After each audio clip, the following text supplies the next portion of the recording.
Je m'appelle Thierry, je suis artiste plasticien, c'est-à-dire que je fais principalement de la sculpture, mais aussi des pièces de théâtre avec un autre artiste, des vidéos et des performances. Pour Horizon, je présente une sculpture monumentale qui s'appelle Transhumance. C'est une sculpture qui s'inscrit dans le parcours d'œuvres que j'ai déjà créé. Ce sont des œuvres qui interrogent la notion d'habitat et la manière qu'on a d'habiter le monde. La notion d'habitat, elle est très visible parce que généralement, c'est des choses en rapport à l'architecture que je construis. C'est aussi pour moi une manière d'aborder l'humain et le corps, même si le corps est peu visible dans les sculptures, mais en fait il est représenté en négatif, par une absence ou par un espace. Et cette sculpture, en fait, il y en a quand même une grande partie que j'ai préconstruite à Rennes, avec l'aide du collectif Init et d'un autre artiste et ami qui m'a assisté sur la construction et sur l'installation, qui s'appelle Rémi Mort.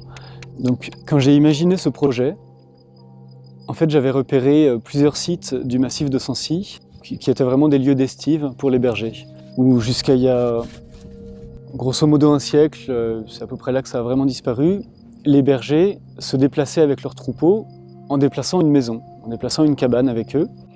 Donc c'était une sorte de roulotte, généralement à 3 roues, 3 petites roues, et une cabane vraiment au milieu. Et je me suis inspiré de cette forme en fait en modifiant les proportions.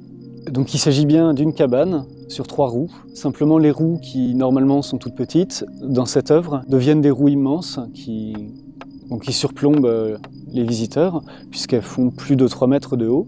La cabane est juchée au milieu des 3 roues, et en revanche la cabane est vraiment à une toute autre échelle, parce qu'elle est juste à l'échelle d'un corps humain debout.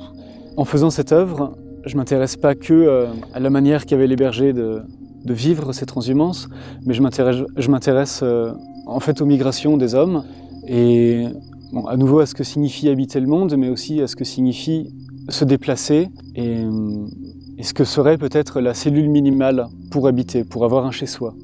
Pour moi, il s'agit finalement d'une sorte de conte. Souvent mes sculptures en fait, dessinent en fait, des mondes imaginaires, et j'espère que les spectateurs peuvent assez facilement s'imaginer des histoires et le type de personnes qui peuvent vivre dedans.